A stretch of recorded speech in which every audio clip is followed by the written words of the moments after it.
La nouvelle est tombée vendredi sur la tête de ce chauffeur de taxi de Brazzaville. À partir du 15 juillet, le prix du carburant va augmenter et cela l'inquiète. C'est vraiment un coup de choc. Entendre encore qu'on va encore monter le prix du carburant, ce n'est pas une bonne nouvelle pour nous.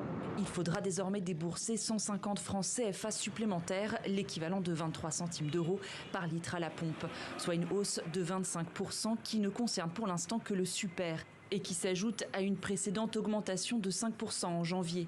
Les syndicats reprochent au gouvernement de ne pas les avoir consultés. C'est la manière dans laquelle cette augmentation s'est effectuée.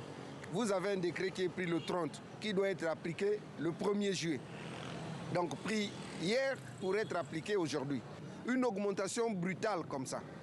Si en ce moment-là, on n'a pas réfléchi pour connaître l'impact de cette augmentation sur notre travail, sur nos recettes, comment nous allons gérer? Le gouvernement dit avoir pris cette décision sous le conseil du FMI, qui soutient financièrement le pays. L'institution internationale réclame même une hausse plus importante de 65%. Mais le Premier ministre veut avancer progressivement. On vient d'obtenir du Fonds monétaire international de nous laisser, à la limite, augmenter d'abord le super. Parce que le super profite aux nantis. L'essence profite aux nantis. On va augmenter encore l'essence d'ici là. Et peut-être même le gasoil. Nous continuons les discussions. OK. Ça veut dire que chacun de vous va payer. Troisième producteur d'or noir d'Afrique subsaharienne, le Congo est sommé par le FMI de cesser ses subventions aux produits pétroliers. Et ce, pour les affecter à d'autres secteurs comme la santé ou l'éducation.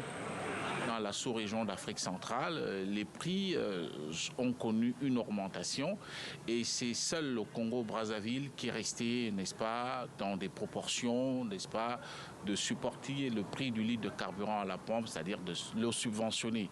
Et les subventions, on le sait, tournent autour de 300 milliards de francs CFA par an. Et dans le contexte qui est celui du Congo aujourd'hui, le contexte macroéconomique, je pense que le gouvernement du Congo est obligé de se conformer un peu à cette moyenne sous-régionale. La semaine dernière, la République centrafricaine et le Cameroun ont eux aussi annoncé augmenter de plus de 50% les prix des différents carburants.